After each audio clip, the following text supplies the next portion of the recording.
dan ayat iklan awal. Dua teknik ini untuk meningkatkan impak karangan dari segi pendahuluan. Jadi yang pertama, murid akan memahami konsep ayat mulai dan ayat iklan awal. Yang kedua yaitu mengetahui fungsinya. Yang ketiga, di mana murid akan belajar menggunakan dua teknik tersebut, yaitu ayat mulai dan ayat iklan awal dalam karangan. Yang spesifiknya pendahuluan karangan.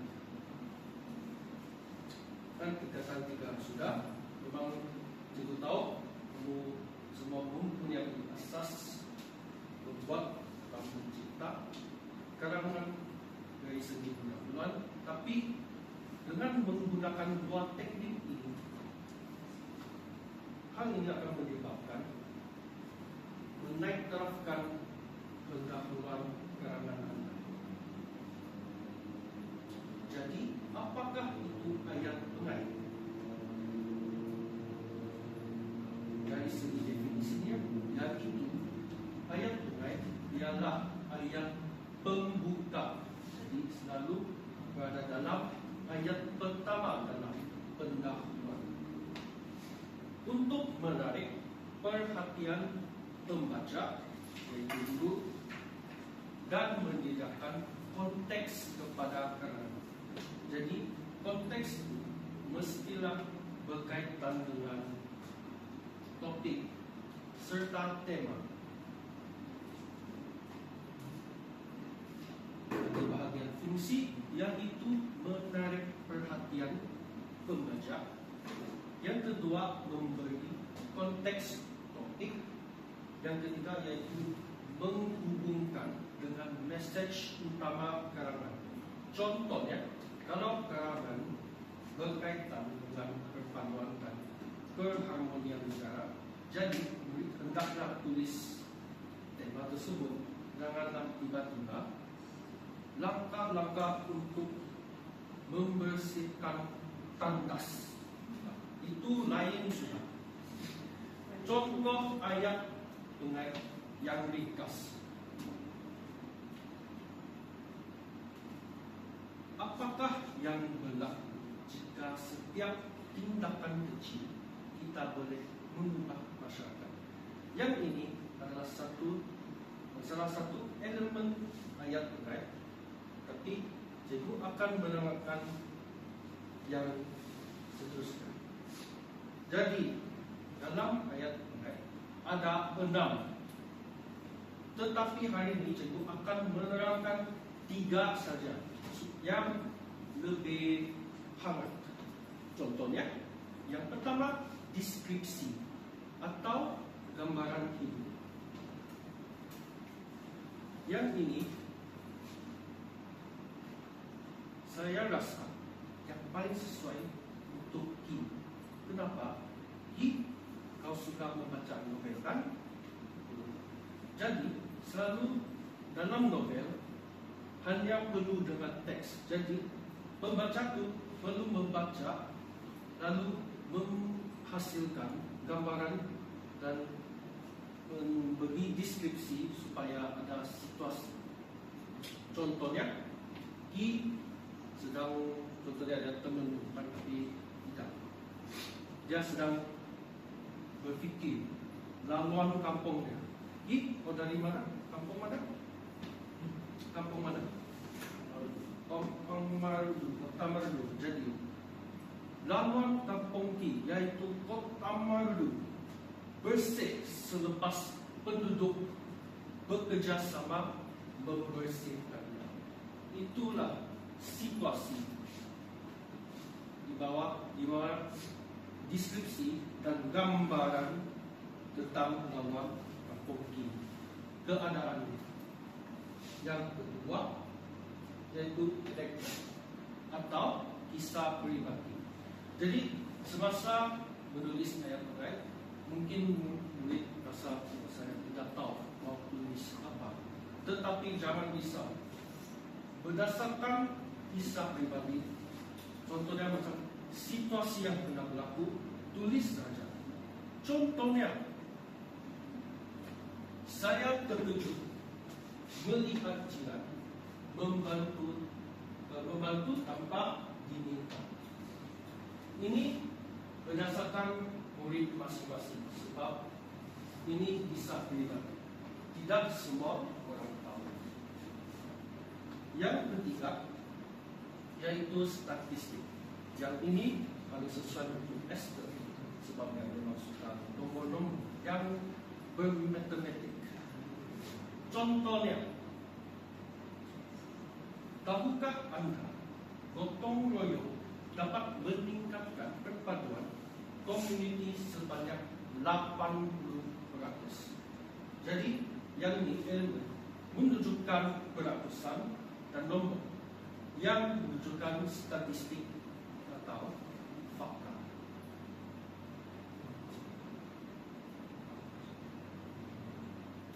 Jadi, cikgu akan mengajarkan cara menulis ayat mulai itu. Tapi hanya 3 elemen walaupun ada Anda. Jadi, semasa menulis ayat mulai, mestilah ringkas 1 hingga 2 ayat saja, dan mesti sesuai dengan nada karangan. Contohnya, kalau karangan itu formal, lucu atau serius, mengaplikasikanlah aspek itu ke dalam karangan atau ayat mulai, dan mestilah menggunakan suara aktif. Lalu yang penting untuk mengelakkan keluaran tajuk, mestilah berkaitan dengan idea utama karangan. Jadi, dari segi kreativiti, berdasarkan murid masing-masing, adakah menggunakan deskripsi, anekdot, atau statistik. Ini salah satu contoh anekdot. Saya terkejut melihat jiran membantu tanpa diminta ketika keluarga saya memindahkan barang ke rumah bahagia, dan peristiwa itu membuka mata saya tentang betapa pentingnya semangat kejiranan dan perpaduan dalam masyarakat kita. Yang semakin sibuk, sikap saling membantu antara kaum mampu memupuk ikatan yang lebih kukuh. Justru perpaduan bukan sahaja mencerminkan keharmonian negara, malah menjadi asas kepada kestabilan dan kesejahteraan. Yang ini menunjukkan anekdot, sebab yang contoh pun saya terkejut melihat dan seterusnya, itu menunjukkan kisah pribadi penulis ini. Contoh yang kedua, Moreshi sila baca, boleh kan?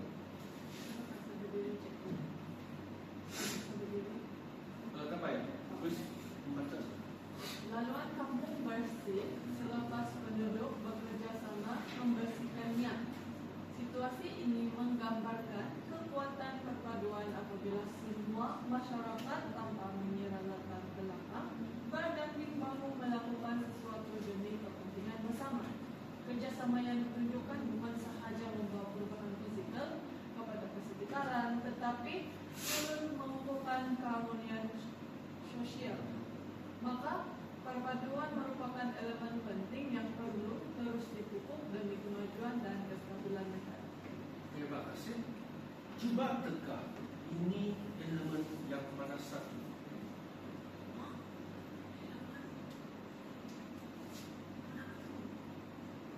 Cuba teka saja. Dok? Betul. Cukup begitu. Sebab dalam yang menceritakan keadaan kampung mereka, penulis contohnya dia bersih selepas penduduk bekerja sama membersihkan. Dan situasi ini dia dari segi gambaran, sebab ini menggambarkan yang memang ada satu sudah objektif di sini, sebab menggambarkan kekuatan perpaduan yang menentukan perpaduan dan keharmonian negara. Jadi secara otomatis dia jatuh kepada deskripsi atau gambaran. Yang ketiga, ini contoh. Sila baca, boleh. Hanya 1 daripada 10 market terlibat dalam aktiviti perpaduan setiap bulan. Statistik mengembangkan ini menunjukkan hak penglibatan masyarakat berusaha memupuk keharmonian masih rendah. Jika keadaan ini berterusan, hubungan antara kaum boleh menjadi renggang dan melemahkan struktur sosial negara. Oleh itu, semua pihak perlu memainkan peranan untuk meningkatkan penyertaan dalam aktiviti perpaduan dan memastikan keharmonian negara terus terpelihara. Terima kasih Ki.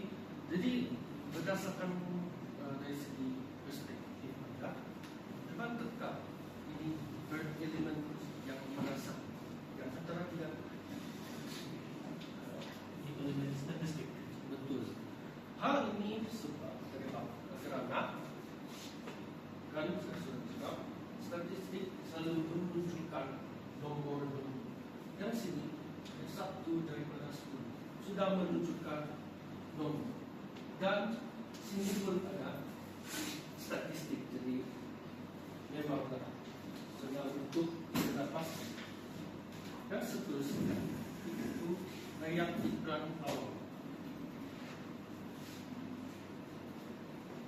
Ayat iklan awal merupakan ayat yang pendek dan jelas, di mana yang menyuruh untuk menyampaikan mesej positif.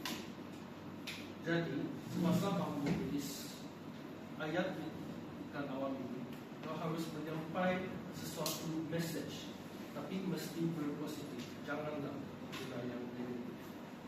Dari segi fungsinya, yaitu menyampaikan mesej dengan jelas, memberi seruan atau ajakan, menekankan nilai moral macam perpaduan, hormat menghormati serta tolong menolong.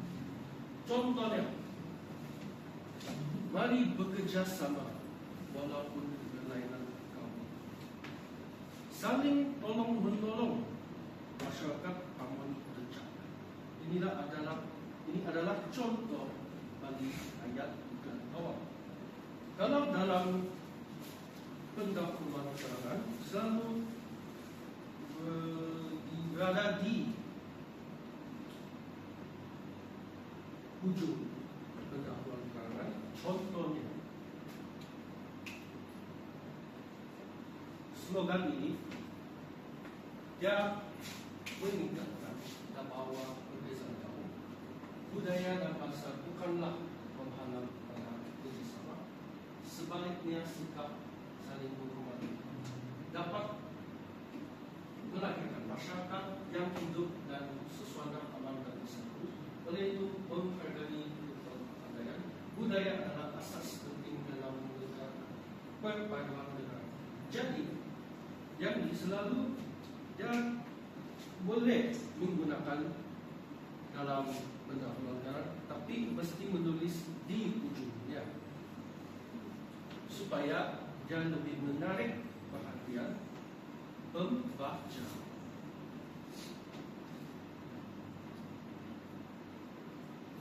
Seterusnya yaitu teknik suka. Cikgu mencipta ini supaya murid lebih senang atau lebih senang untuk mengetahui apa yang perlu ditulis. Contohnya, suka S bermaksud senang dihafal dan difahami. Jadi ayat pengait dan ayat iklan awal anda mestilah senang difahami.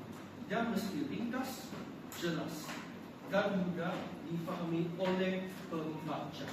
Contohnya, eratkan tangan, eratkan hati. Tahu kan maksud eratkan? Tangan dan hati. Itulah sebab senang, ringkas saja. Tak perlu panjang-panjang yang rumit. Yang kedua yaitu you, tunggu atau berkesan. Pastikan ayat atau ayat di bawah menarik perhatian dan mempunyai impact. Jangan tulis satu ayat tapi tiada sebab. Contohnya, satu bangsa, satu hati, satu Malaysia. Ini memberi impact. Kita perlu menjadi satu bangsa, menjadi satu hati, supaya menjadi satu Malaysia. Ini menunjukkan impact perpaduan. Itu bersatu, bersatu padu. Yang kedua, yaitu K, bagi kreatif. Jadi, yang kreatif ini boleh menggunakan elemen-elemen yang sebelum ajar tadi, contohnya anekdot, deskripsi, atau secara fakta atau statistik. Jadi, gunalah idea itu unik dan boleh lucu, tapi mesti yang berpositif untuk menarik minat pembaca. Contohnya, ini, adakah kita mau hidup bersatu padu? Yang keempat, yaitu aktif atau mengajar. Ayat pengait dan ayat utama ini harus mengajak pembaca supaya menyebabkan mereka bertindak untuk berpikir. Apakah contohnya mereka akan disebabkan mau tahu isi karangan yang kamu sudah tulis. Contohnya, mari bersama-sama mengamalkan sikap tolong-menolong dan bekerja sama. Dia menunjukkan mengajak. Contohnya macam marilah bersama-sama mengamalkan sikap tolong-menolong dan bekerja sama. Itu ayat aktif atau mengajak. Jadi, aktiviti hari ini bertema perpaduan dan keharmonian negara. Itu mempunyai beberapa lembaran kerja. Jadi, arahan murid merupakan baca 3 keterangan pendek yang cikgu bagi dulu. Nanti, selepas itu mengenal pasti jenis ayat pengait. Dan ada 3 jenis cikgu ajar. Jadi antara 3 itu kamu tulis lagi tentu. Ya, anekdot, deskripsi atau statistik. Bagi yang ayat pengait, kau perlu gariskan ayat itu dan gunakan ayat yang merupakan ayat ikan apa. Selepas itu, dia aktiviti pembentangan ini.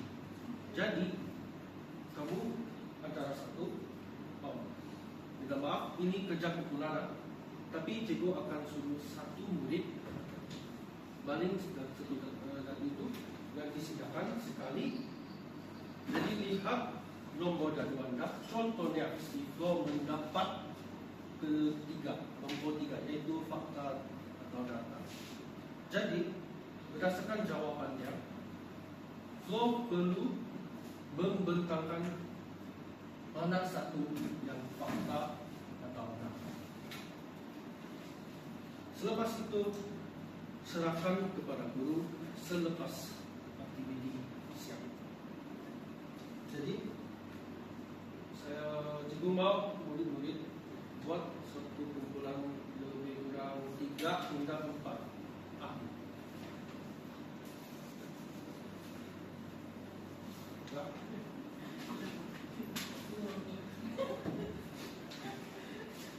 Nanti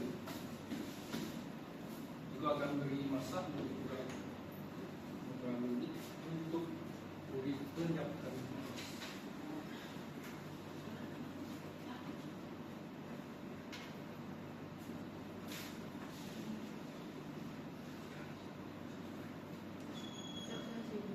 Baiklah. Go. Sila baling kartu ini.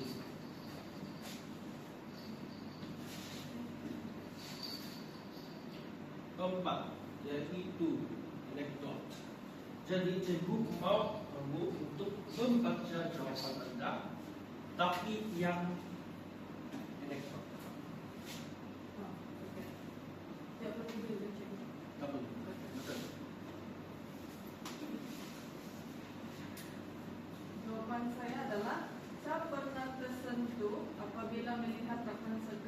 yang berbeza kaum sanggup berfungsi bekal tanpa diminta.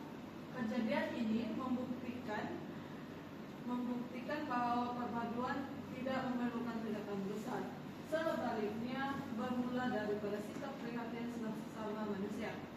Nilai saling memahami dan membantu inilah yang mampu mengukuhkan hubungan antara kaum. Justru perpaduan wajar dipupuk demi menjaga keharmonian negara. Untuk ayat ekonom yang kami cipta adalah mari kita mulakan perpaduan dengan sikap prihatin setiap hari, kecil tetapi bermakna. Betul, tapi cikgu mau tanya, kenapa jawapan itu pendek? Kenapa? Berdasarkan kisah sendiri. Betul, sebab menunjukkan kisah pribadi. Dan sini juga menunjukkan percayaan, yaitu kisah merupakan suatu situasi. Jadi kejadian lebih kurang macam situasi. Betul. Jadi coba balik dahulu ni. Mari kita lihat. Nampak? Kedua, deskripsi. Sila baca jawapan anda. Yang mana satu deskripsi?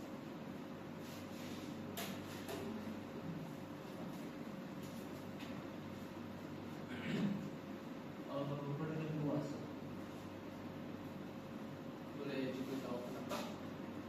Boleh. Sebab ayat pertama pasal awal. Pasal persekitaran. Ayat Betul. Pada jawapan betul sebab berdasarkan persekitaran, jadi di pasar awal setiap hari kelihatan pedagang pelbagai kaum saling bertegur sapa sambil melayani pelanggan dengan mesra. Ini menunjukkan penulis ini sedang memberi gambaran hidup di mana dia berada di pasar awal. Dan mereka mengenal pasti yang ini merupakan elemen yang mana satu? Statistik, deskripsi atau anekdot? Statistik, cikgu. Kenapa? Yang menunjukkan nombor. Betul. Tadi cikgu ada berikan tips kan? Ya. Asalkan ada nombor yang menunjukkan statistik atau fakta. Jadi, menurut laporan komuniti tempatan, lebih 60% remaja jarang bergaul dengan rakan lain kaum. Ini menunjukkan statistik. Sini pun menunjukkan statistik.